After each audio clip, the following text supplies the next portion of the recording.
Okay, hopefully this will be our last video. We're going to pick up with number 58. Which of the graphs shown below has a slope of 0?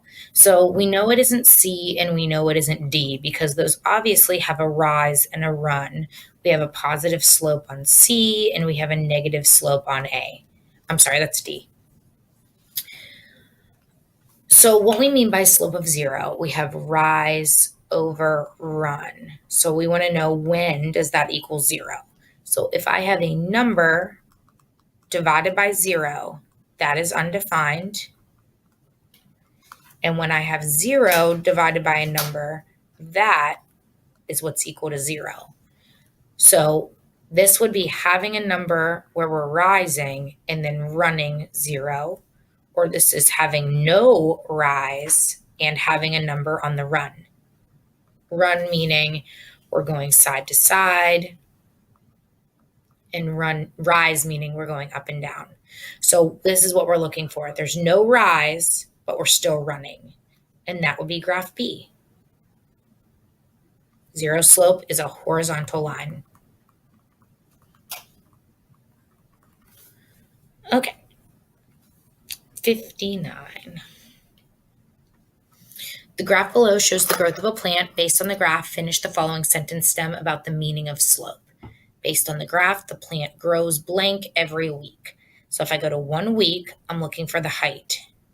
So that looks like it's at 1.5. Let's check. At 2 weeks, we're up here at 3. So yes, 1.5 inches every week. A cab company charges a base fee in addition to a charge per mile. The graph below shows the total cost of the taxi as a function of mileage. Based on the graph, finish the sentence stem about the meaning of the y-intercept. So the y-intercept we know is where it crosses the y-axis, where my graph crosses, intersects the y-axis, which is represented by cost, and the x-axis is the mileage. So we're looking at this number that's 6, and that says the y-intercept tells us that the cab charges a $6 base fee. Because we know the additional charge per mile, we know that keyword per means multiply, and that would be our slope.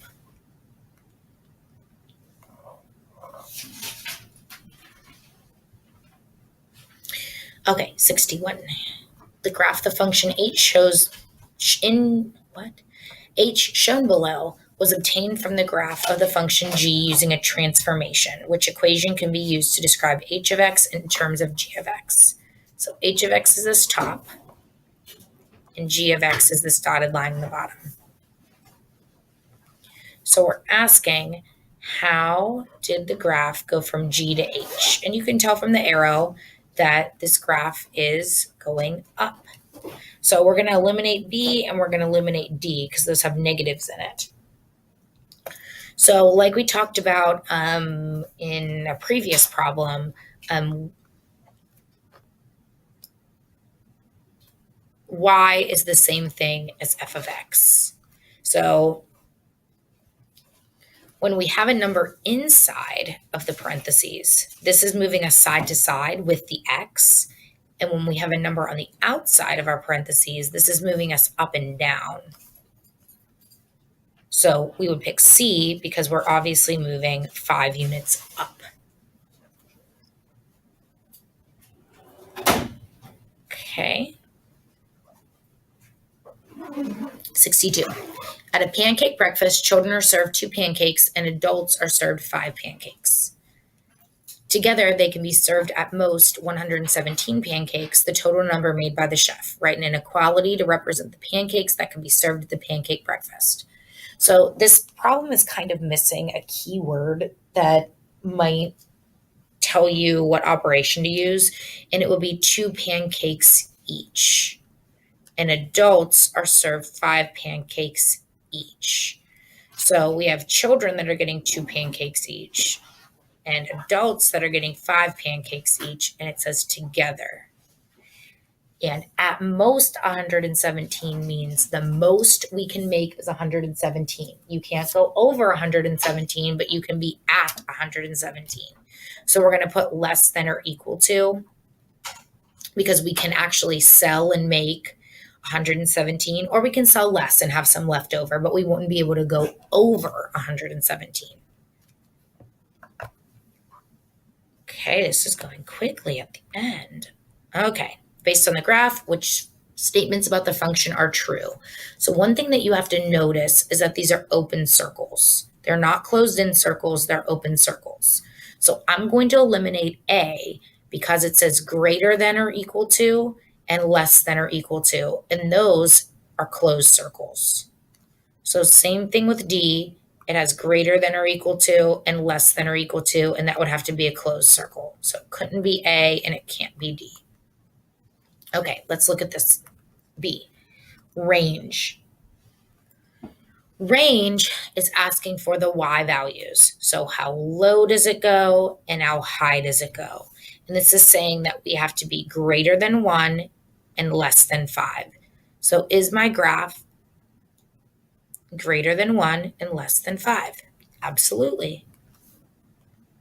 It says which statements. So let's see if C is also true. Then it says domain, which is X, is going to be greater than 3, negative 3, and less than 6. So it's the minimum on the Y's. What am I talking about? X's, domain, is the minimum on the domain, negative 3, and maximum is 6. Absolutely. So I would say that C is correct as well. Okay. Which statement best describes the range of the function shown on the graph? Okay, so we have a closed circle and then we have an arrow. So for range, we're talking about Y values from the least to the greatest. So the smallest Y value looks like it's 2. And then this goes on and on and on and on and on, up and up and up forever and ever and ever in a straight line. So we're going to go to infinity. So we need to be 2 to infinity. So let's see which one. Well, this is 3, so that's not it. This is 3, that's not it. Okay, so are we less than or equal to 2, or are we greater than or equal to 2? I would say greater since we're going up. Okay, direct variation. The weight of an object on Earth varies directly as the weight of the same object on the moon. A 300-pound object would weigh 48 pounds on the moon. How much would a 65-pound object weigh on the moon? So direct variation means that we can write the equation y equals something x. So we need to figure out, what do we multiply 300 by to get 48?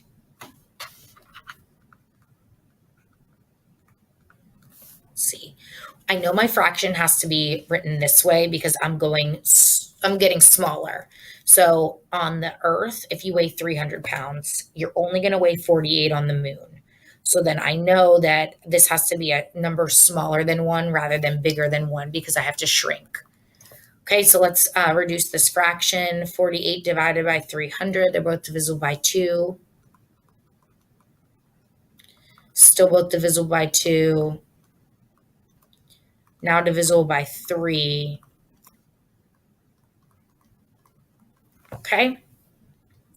So now I have to figure out, where does my 65 need to go? So do I need to do 4 over 25